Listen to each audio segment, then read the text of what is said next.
Elsie, what's the matter? Elsie!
So, Watson. You do not propose to invest in South African securities? How on earth do you know that? Now confess, you are utterly taken aback. I am. I should make you sign a paper to that effect. Why? Because in a few minutes you'll say it is all so absurdly simple.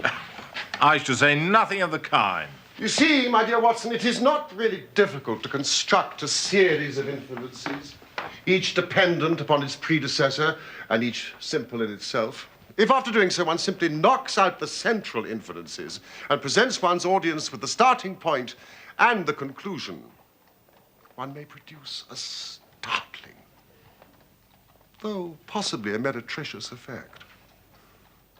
I can tell by an inspection of the groove between your left forefinger and thumb that you've decided not to invest your small capital in the gold fields. I can see no connection. Very likely not.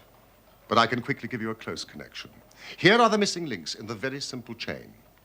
You had chalk between your forefinger and thumb when you returned from the club last night. You put chalk there when you play billiards to ease the cue. You never play billiards except with Thurston.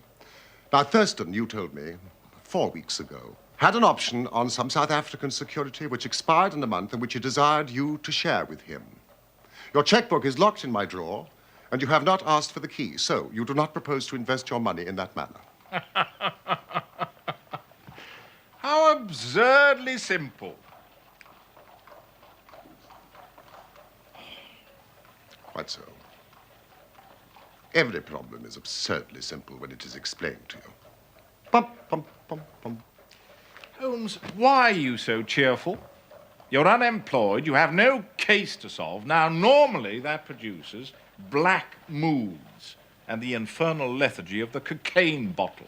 You have not used the logical principles which I constantly expound.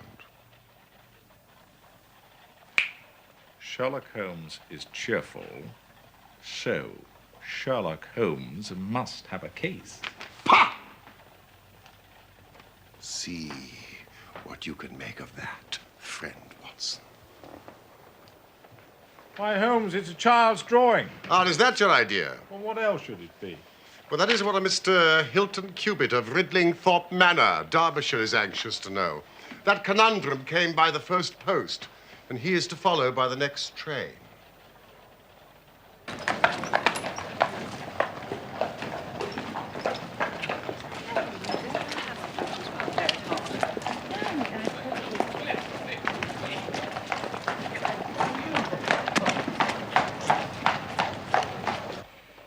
Hilton Cubitt. No, I have already looked him up, Watson. His family has owned land in Derbyshire for over 500 years, so I presume that Mr. Cubitt is as respectable as he is worthy. With a fresh face, an open countenance, and wearing a brown bowler hat. Oh, no, you cannot possibly know that. Really, Holmes?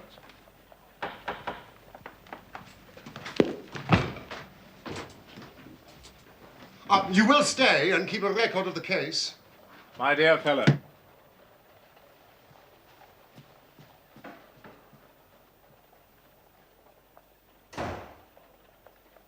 Thank you, Mrs. Hudson. This way, Mr. Cubitt.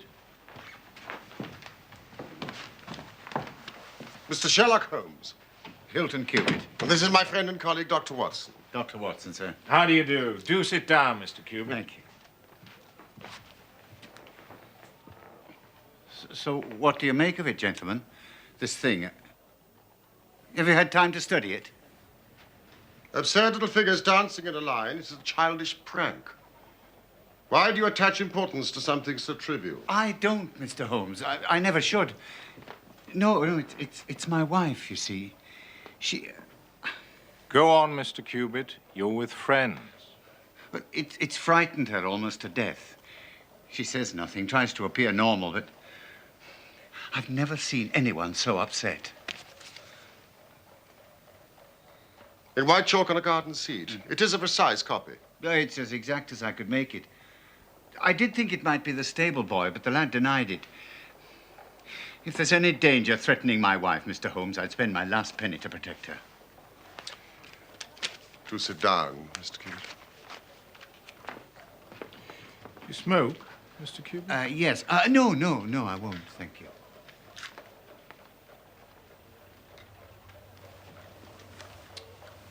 Tell us about your wife, Mr. Cubitt. Well, I've always lived in Derbyshire, Ridlingthorpe Manor near Matlock. I was a bachelor and thought I'd remain one until 3 years ago I came down to London on a visit.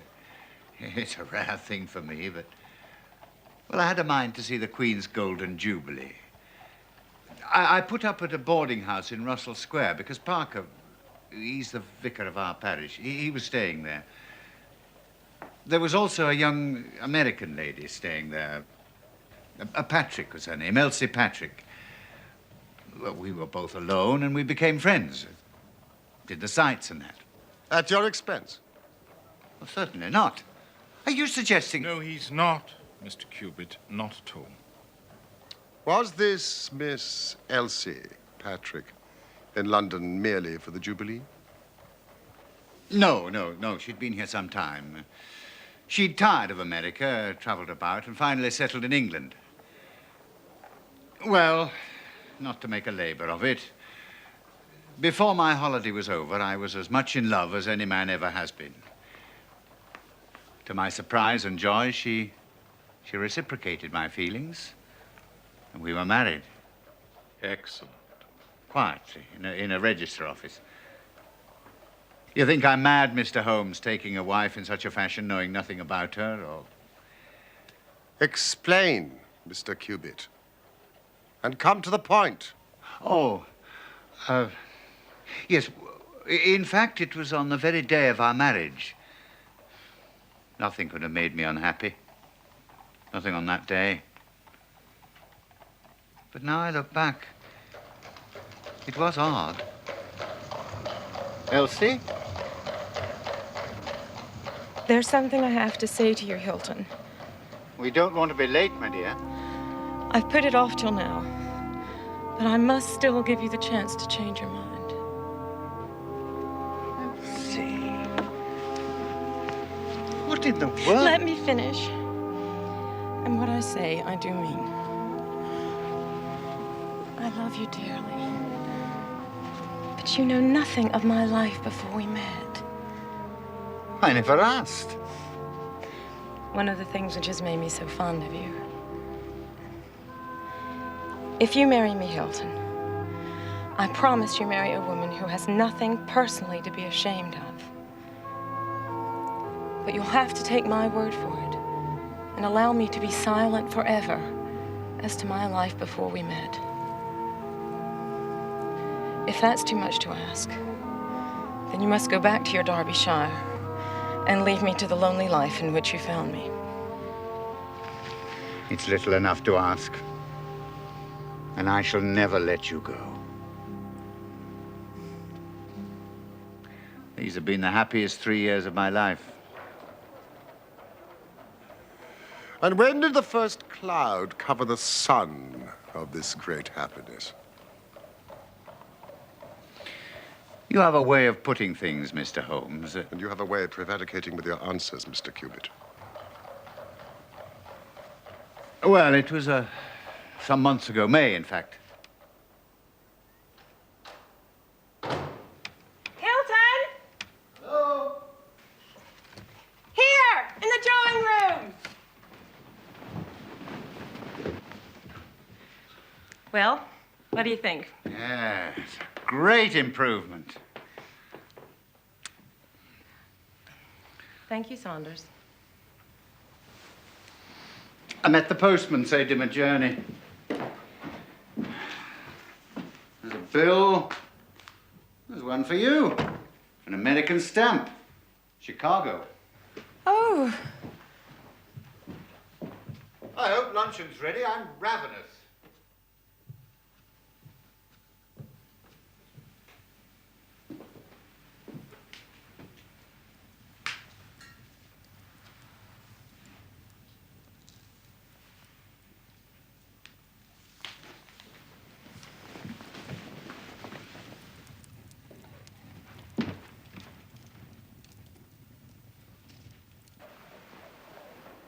She burned the letter unopened.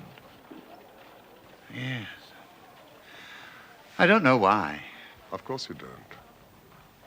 America's her past, and the subject of a solemn promise. Yes, but she's not had an easy hour from that moment. If only she'd trust me. Now, I have every faith in her. You must believe that. Whatever there was in her past, I'm sure it's no fault of hers. And the dancing men. Oh, yeah. Well, I thought she was getting over the letter, and then these drawings appeared. I mean, it's just a childish scrawl, but it made everything worse than before. Well, I couldn't just leave it. And it wasn't the sort of thing I could take to the police, for they would have laughed at me. So I've come to you. Don't you think, Mr. Cubitt, that your best plan would be to make a direct appeal to your wife and ask her to share her secret with you? A promise is a promise, Mr. Holmes. If Elsie wishes to tell me, then she will. But I have no right to force her confidence. However, I do feel entitled to take my own line, and I will.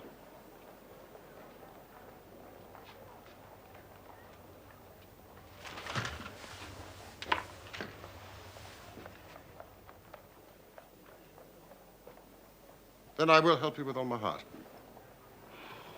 Have you seen or heard of any strangers in the neighborhood? No, I haven't. Some of the farmers take in lodgers, but I've not heard of any lately. Then I suggest that you return to Derbyshire, Mr. Cubitt, and keep a sharp lookout, and make an exact copy of any fresh dancing men that may appear. Thank you, Mr. Holmes. I will. But, Mr. Cubitt, this letter which started your wife's torment, you are quite certain that it was from the United States? Yeah, the postmark was Chicago.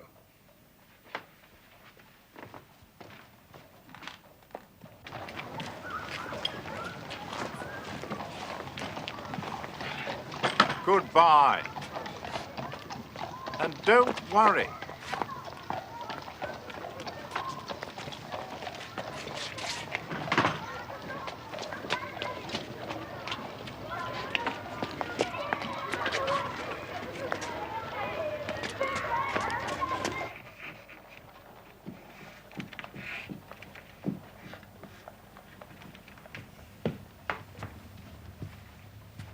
Perfectly natural she should receive a letter from America.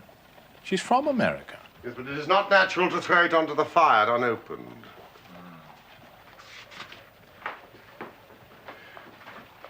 beginning to look like semaphore.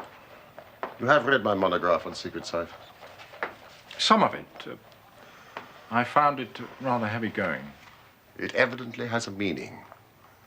If it is purely arbitrary, it may be impossible to solve. However, if it is systematic, we should be able to get to the bottom of it. But we need more messages, and preferably long ones. Well, I doubt if Hilton Cubitt would agree with that.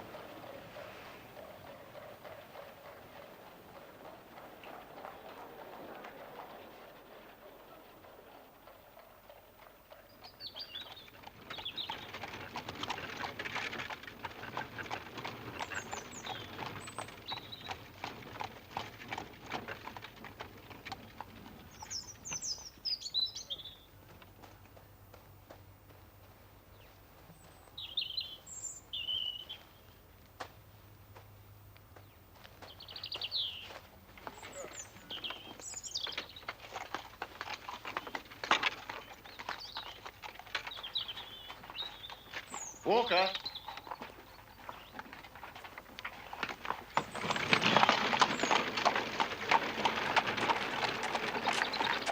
Know anything about this? No, sir. I've not been around the front all day.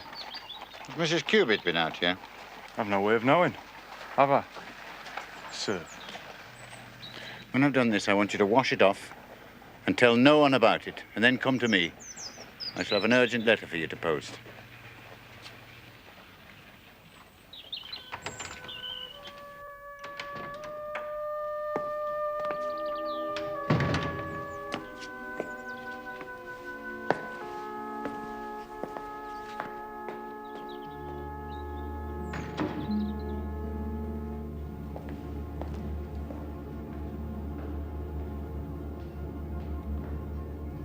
Elsie?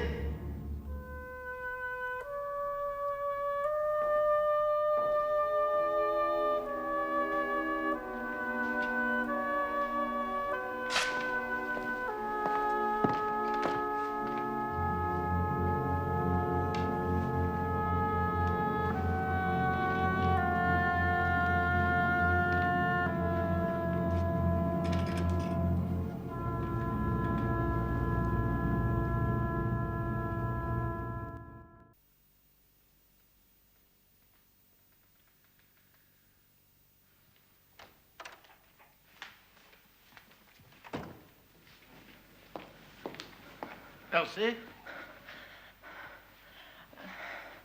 What are you doing? I was looking for you.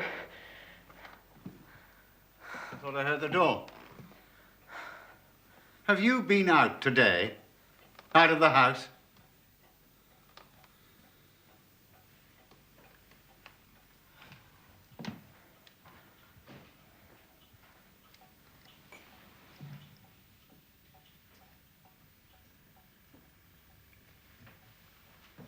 Hilton, come to bed. Everything will look better in the morning. Will the drawings look better? Will the dancing men look better? Why do they fuss you so? Fuss me! They're just a joke, a bit of mischief.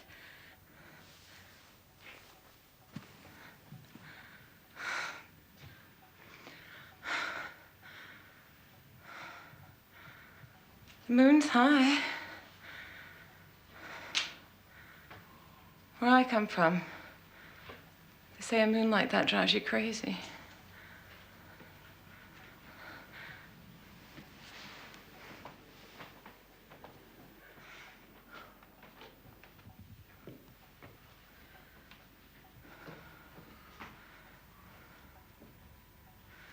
Why don't we travel, Hilton? Why don't we go away?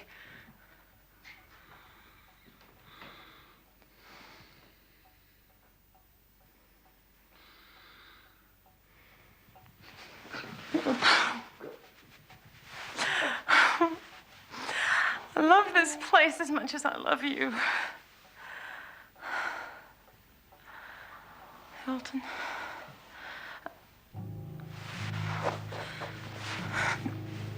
What did you see? Nothing. Nothing at all. Please, dearest. Hilton, I beg you. There's somebody outside. Hilton! Hilton, wait! You'll come to harm. Or are you afraid he will come to harm?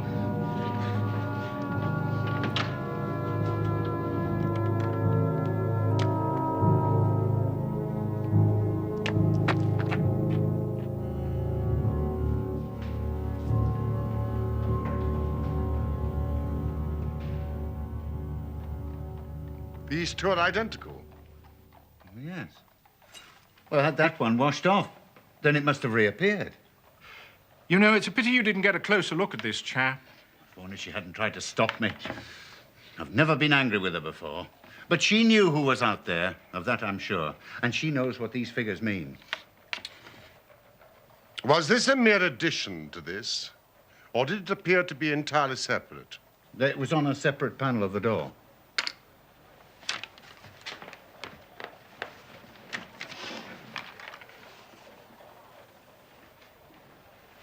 Well, I know what I'm going to do.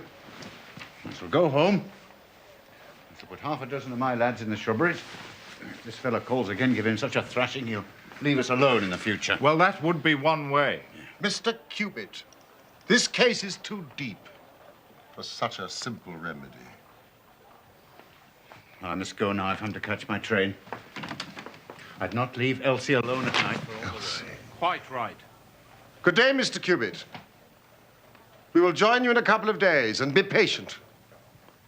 Goodbye, Dr. Watson. I'll find my own way. Bye. Weren't exactly sympathetic. He doesn't come to me for sympathy.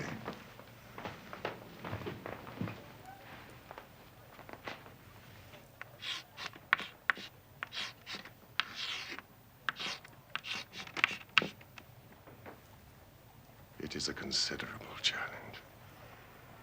I shall work better for silence. Oh, well. I dare say I can find something quiet to do.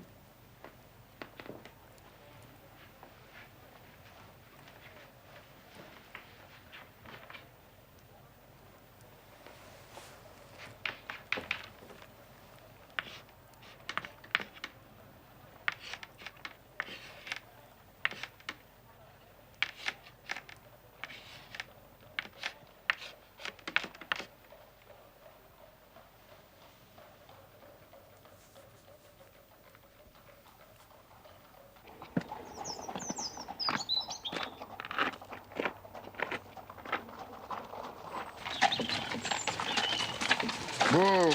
Sir, Where did you find this? down by the garden bench. Will that mean you'd be wanting me to take another letter for London, sir? It will. I'll have to get to move on if I'm going to catch the last pause. Walker, just do what you're told.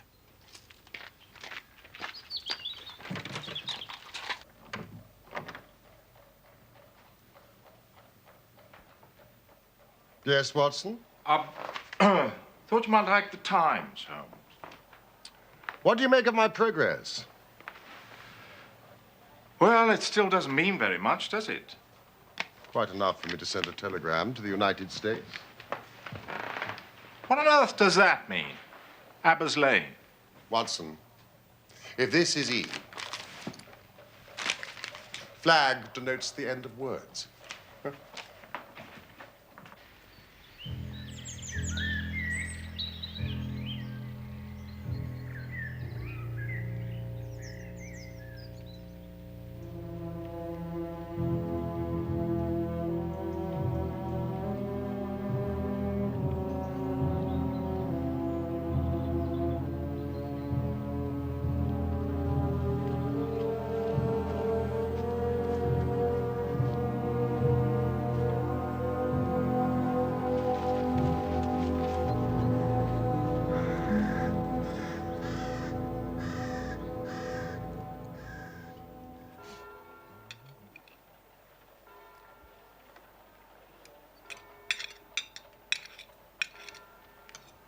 Oh.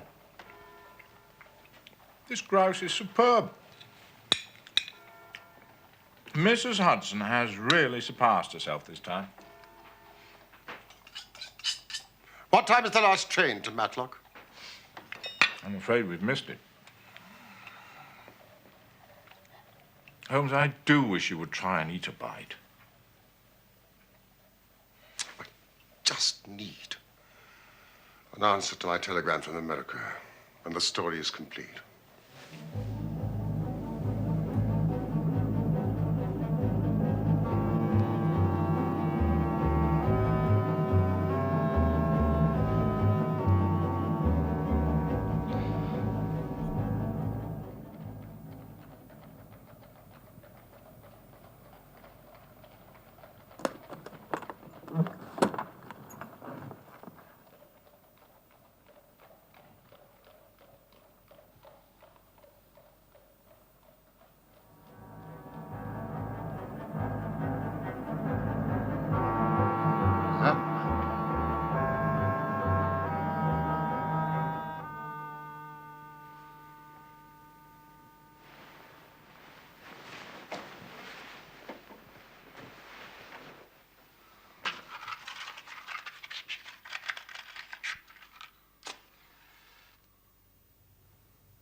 Watson!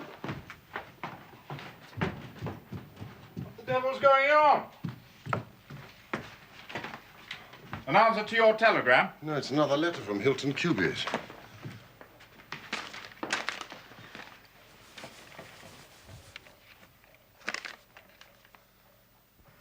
Elsie.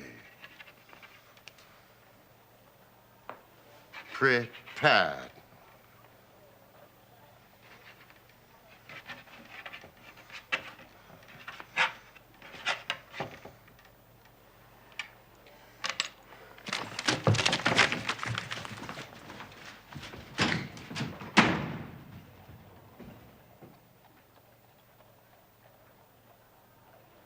Mr. Holmes, sir. Thank you. It's from Wilson Hargreave of the Chicago Police Bureau. In reply to your inquiry, Abe Slaney is one of the most dangerous men in Chicago. Some pancreas. Come along, mate. Come along. There's a cab. Ridley Thorpe Manor, gentlemen. As fast as you can. How do you know? Expect you're the surgeon from London, sir. I beg your pardon. What makes you... She's not dead yet, sir. You may be able to save her. But she's for the gallows. The gallows? Why, that's her. She murdered her husband.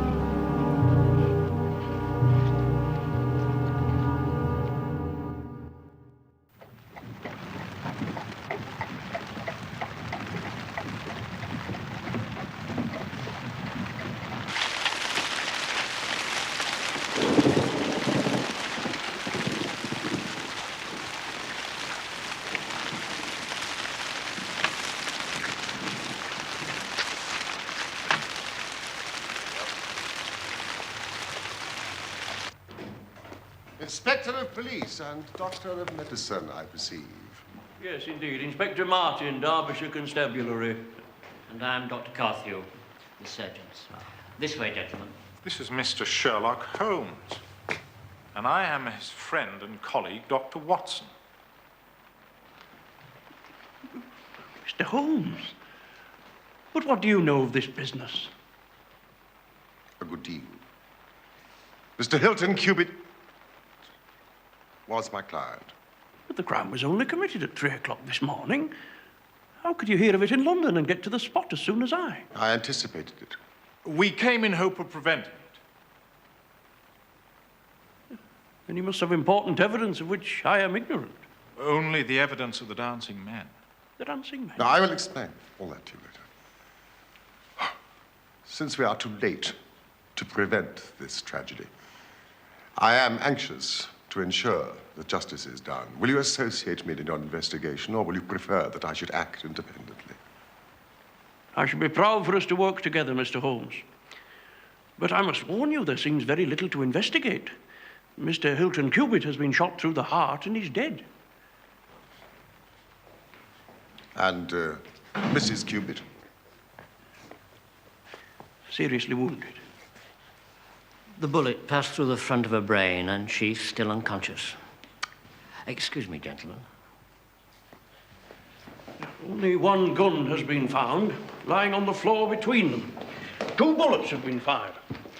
With respect, Mr. Holmes, it seems quite clear that Mrs. Cubitt murdered her husband and then turned the gun upon herself. But they were a most devoted couple. The murder room's through here, Mr. Holmes. No. I would like to start by interviewing the servants. And I beg you, nothing, absolutely nothing, is to be moved. Is this the way to the kitchen?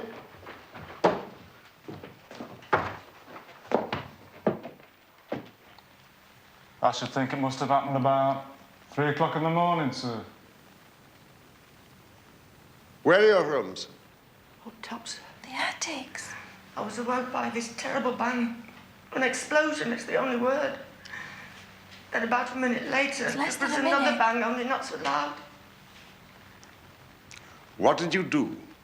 I came downstairs, sir, expecting to find Mr. Cubitt up and about chasing burglars and the house on fire. And the bedroom door was open. We looked in, but the bed was empty, so we came on down. The smoke and the smell were worse down here. Smell? Ah, you mean of the gunpowder? Suppose it was, sir, yes. Now, you say the smell was worse downstairs. Could you also smell gunpowder upstairs? Yes, sir. I commend that fact very carefully to your attention, Inspector. Mrs. King.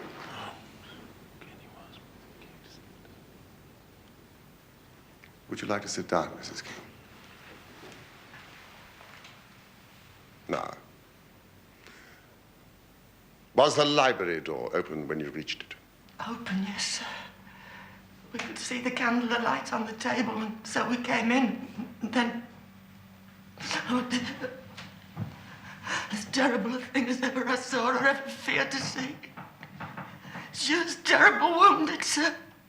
She was moaning and groaning, and she sort of collapsed on the floor, and she hasn't said anything since. Saunders. We moved her to her bedroom, sir, and sent Fred Walker for the doctor and the police. And there was no sign of a break-in? Or of an intruder? No, sir. And all the doors and windows was locked, as we had left them when we went to bed. Inspector. Oh, yes, sir. I checked that very thoroughly. Apart from poor Mrs. Cubitt, nothing else has been moved? No, sir. No, we've touched nothing, Mr. Holmes. Thank you, then. I think we can proceed.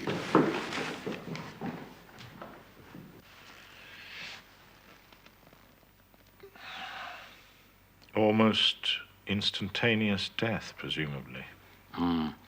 Straight through the heart. The bullet's still there. What about the bullet that wounded Mrs. Cubitt? That's still in her as well. It will take hands more nimble than mine to move it. Is this Mrs. Cubitt's handbag? Yes, it is, Mr. Holmes. At least 20 50-pound notes. A bribe that failed. So, 2 bullets fired, 2 wounds inflicted, as you said. Yes, Doctor.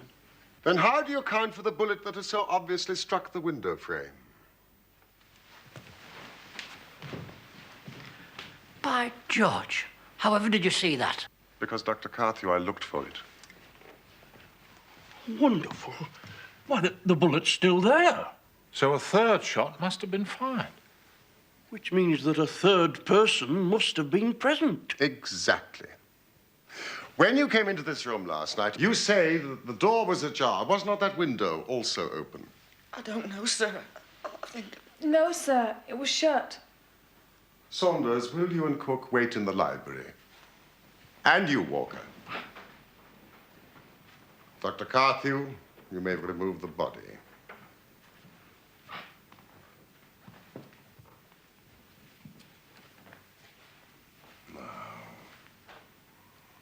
It was Mrs. Cubitt herself who shut that window. If Saunders and the cook smelled smoke and gunpowder upstairs, then there must have been a strong through draft. Otherwise, it would not have spread so quickly through the house. We know that door was open. That window, too, must also have been open, but only for a short time. Why only for a short time? Because the candles have not guttered. There is no trail of wax. Wonderful. Wonderful. If the late Mr. Hilton Cubitt fired the bullet which pierced the window frame, he must have been aiming at someone who was standing either inside or just outside the window. Oh, thank you, Inspector. Which means that the bullet which killed Mr. Cubitt could have been fired by some... Inspector, your thoughts and mine agree entirely.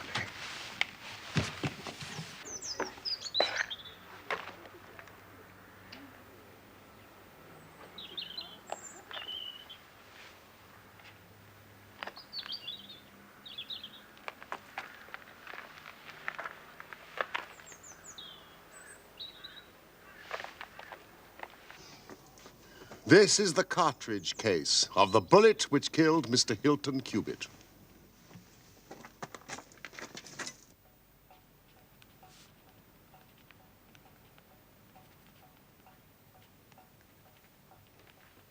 Holmes?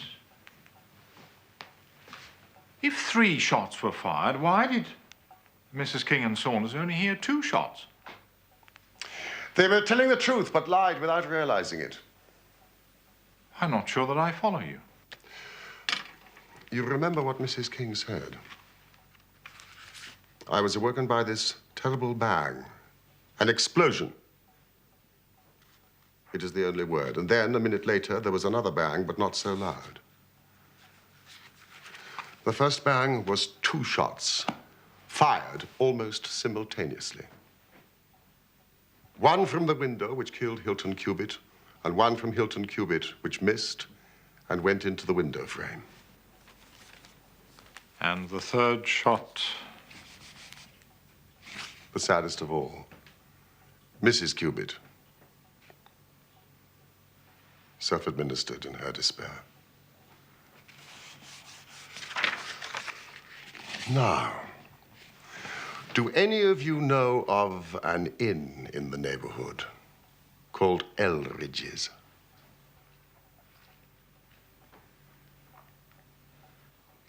There's a farmer of that name. Lives some miles off, in the direction of Millbrook. Is it a lonely farm? Very lonely, sir. Then it is just possible that the news of what happened here last night has not reached them? Maybe not, sir. Excellent. Walker. I want you to take this note to a Mr. Abe Slaney of Elridge's farm. Do not say that the note is from me. And make no mention of what happened here last night. Now, you understand? Yes, sir. Thank you, Walker. I am expecting a visitor in answer to my note. Now, Saunders, he will ask for Mrs. Cubitt. I want you to show him into this room. I want this house to look quite normal, and you must not give anything away of what has happened. Very good, sir. Now, I suggest you return to your duties. And Dr. Carthew, I suggest you return to your patient. Oh, Mrs. King. Your mistress is quite innocent.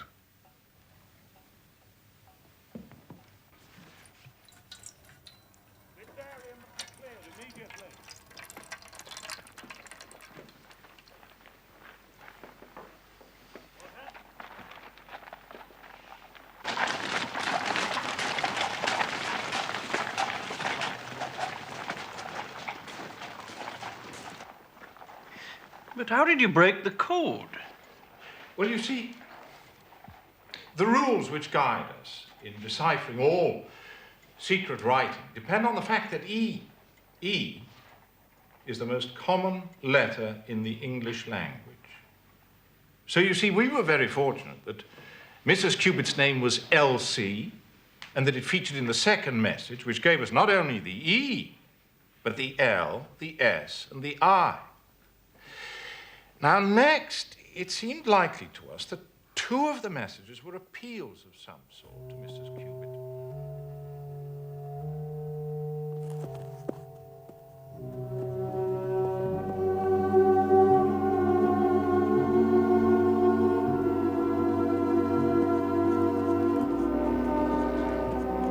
By adding the T and the G, the message reads, "At Eldridge's, come Elsie."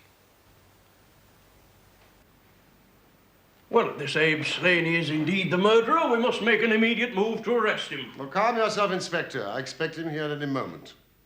Yeah, but why should Slaney come here? Because I have written and asked him. But won't his suspicions be roused? Will he not try to escape? Saunders. Excuse me, sir. There's a gentleman approaching the house. Do you think he'd be armed? He's a fool if he's not.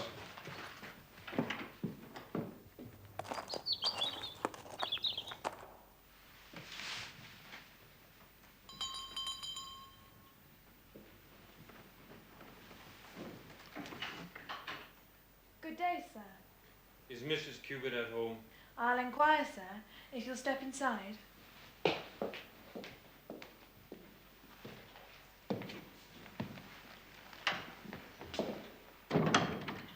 What name shall I say? Tell her it's an old friend. She's expecting me. If you'll wait in the library a moment.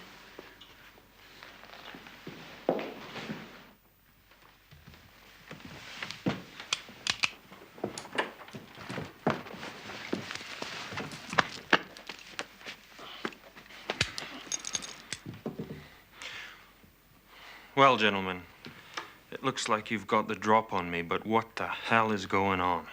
Abe Slaney, I believe. What if I am, and who are you anyway? My name would mean nothing to you, though I suspect that of Wilson Hargreave of the Chicago Police Department will. I see that it does. Mr. Slaney, you should know that Mrs. Elsie Cubitt is very seriously ill. I don't believe you. This is some cheap trick. Mrs. Elsie Cubitt wrote me a note just an hour ago. A note that only I can understand. What one man can invent, another can discover.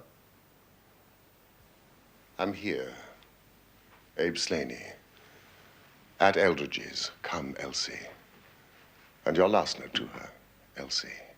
Prepare to meet thy God. And this? You wrote that note? But you were lying about Elsie. Slaney, when you shot and killed Hilton Cubitt, Elsie Cubitt, in her despair, attempted to kill herself and is now at death's door. No. No! I gotta see her! I gotta see her! I love her, for God's sake! Elsie! I love you, Elsie! Elsie! Elsie! I believe that she fled from America to avoid you. Because you followed her and made her life a misery, she now lies under grave suspicion of murdering the husband she loved. The least you can do is to clear her of that. I guess the very best case I can make for myself now is to tell you the absolute naked truth. It is my duty to warn you that it will be used against you. I guess you probably know that Elsie's father's the most powerful man in Chicago. One of the most powerful criminal men in Chicago. It was he who invented the dancing man. We used it as a code in the old days. I've known Elsie since she was a child. She was promised to me. I may have threatened her, but I wouldn't have touched a hair on her pretty head. But you're right. She hated the whole Chicago business. That's why she ran away to Europe. It was only after her marriage to this Englishman that I was able to find out where she was. I wrote to her, but I got no answer. She burned your letter. She was happy in her new life in Derbyshire. I came here to England to take her home. I sent her notes. I did everything I could to coax Elsie away. Then my temper got the better of me and I began to threaten her. But yesterday, she sent me a letter. She said she would come down when her husband was asleep and speak to me through the end window. If I would go away afterwards and leave her in peace. Can I make you see?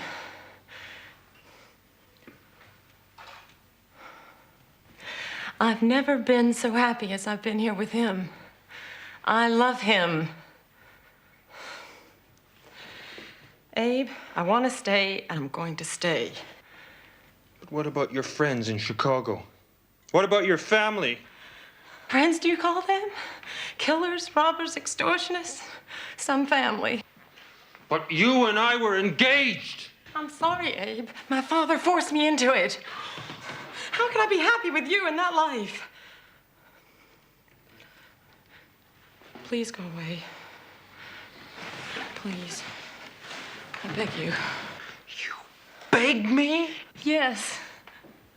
Hilton is such a good man. It would break my heart if scandal ever touched him. Here's money. It's all that I have. Now, please go away. No! Are you coming home? No! You're coming home! No! What the?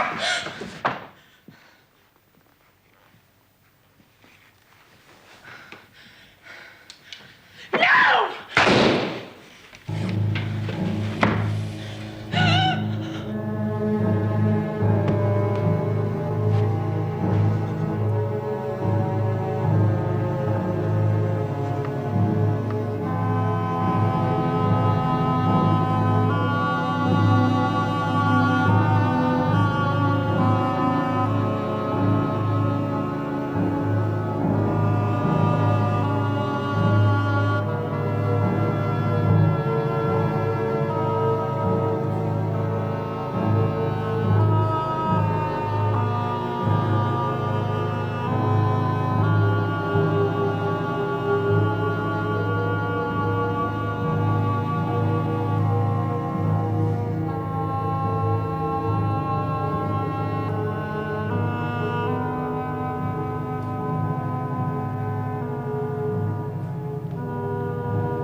I think we've heard enough for the moment.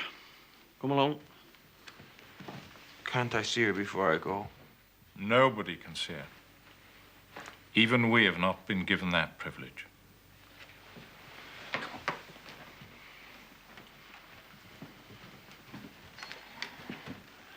Mr. Holmes, I hope that if ever again I have an important case, I shall have the good fortune to have you by my side.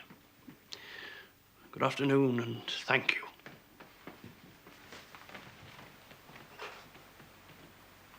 Holmes? What did you write in that note? See if you can read it.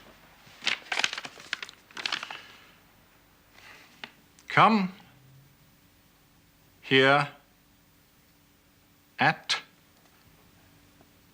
once. Come here at once. How absurdly simple.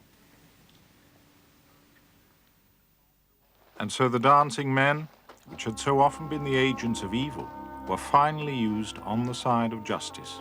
Abe Slaney was condemned to death at the Derby Assizes, but his sentence was changed to penal servitude in consideration of mitigating circumstances, in the certainty that Hilton Cubitt had fired the first shot.